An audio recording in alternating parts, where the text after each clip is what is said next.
বিশ্বকাপ ফুটবলের সবচেয়ে বড় মঞ্চ, কোটি কোটি মানুষের স্বপ্ন, আবেগ আর ইতিহাসের মিলনস্থল। আর যখন বিশ্বকাপের কথা আসে তখন সবচেয়ে সফল দল হিসেবে সবার আগে যে নামটি উচ্চারিত হয় সেটি হলো ব্রাজিল ন্যাশনাল ফুটবল টিম। 5 বারের বিশ্ব চ্যাম্পিয়ন ব্রাজিল আবারও বিশ্বকাপ জয়ের স্বপ্ন দেখছে। কিন্তু প্রশ্ন হলো 2026 বিশ্বকাপে ব্রাজিলকে ঠিক কয়টি ম্যাচ জিততে হবে ট্রফি হাতে তুলতে? চলুন সহজভাবে পুরো পথটা বুঝে নেওয়া যাক। 2026 সালের বিশ্বকাপ হবে ইতিহাসের সবচেয়ে বড় বিশ্বকাপ। প্রথমবারের মতো এতে অংশ নেবে 48টি দল।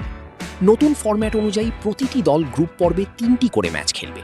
যদি ব্রাজিল তাদের গ্রুপ থেকে সফলভাবে পরবর্তী রাউন্ডে উঠে আসে তাহলে শুরু হবে নকআউট পর্বের আসল লড়াই। এখান থেকেই প্রতিটি ম্যাচ হয়ে উঠবে জিততেই হবে ধরনের যুদ্ধ। ধরা যাক ব্রাজিল গ্রুপ পর্বের 3টি ম্যাচের মধ্যে 2টি বা 3টি জিতে গ্রুপ চ্যাম্পিয়ন কিংবা রানার আপ হিসেবে নকআউটে উঠল। এরপর তাদের খেলতে হবে রাউন্ড অফ 32। এই ম্যাচ জিততে পারলেই তারা পৌঁছে যাবে রাউন্ড অফ 16-এ। এরপর আরেকটি জয় নিয়ে যেতে পারে কোয়ার্টার ফাইনালে। কোয়ার্টার ফাইনাল জিতলে সেমিফাইনাল, আর সেমিফাইনাল জিতলে বিশ্বকাপ ফাইনাল। তারপর ফাইনালে জয় মানেই বিশ্ব চ্যাম্পিয়ন ব্রাজিল। অর্থাৎ যদি ব্রাজিল গ্রুপ পর্বের সব ম্যাচ জেতে তাহলে মোট ম্যাচ সংখ্যা হবে 8টি। 3টি গ্রুপ ম্যাচ, তারপর round of 32, round of 16, quarter final, semifinal এবং ফাইনাল। মোট 8টি ম্যাচ। সেক্ষেত্রে বিশ্বকাপ জিততে তাদের 8টির 8টিই জিততে হবে। তবে বাস্তবে গ্রুপ পর্বে একটি ম্যাচ ড্র বা হারলেও সমস্যা নেই, যতক্ষণ তারা নকআউটে পৌঁছতে পারে। কারণ নকআউট পর্বে টিকে থাকতে হলে টানা 5টি ম্যাচ জিততেই হবে। তাই সহজ হিসাব বলছে বিশ্বকাপ জিততে ব্রাজিলকে অন্তত 5টি নকআউট ম্যাচ জিততে হবে।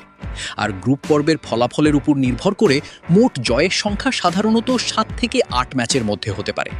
অর্থাৎ 2026 বিশ্বকাপের ট্রফি তুলতে ব্রাজিলকে দীর্ঘ এবং কঠিন একটি পথ পাড়ি দিতে হবে।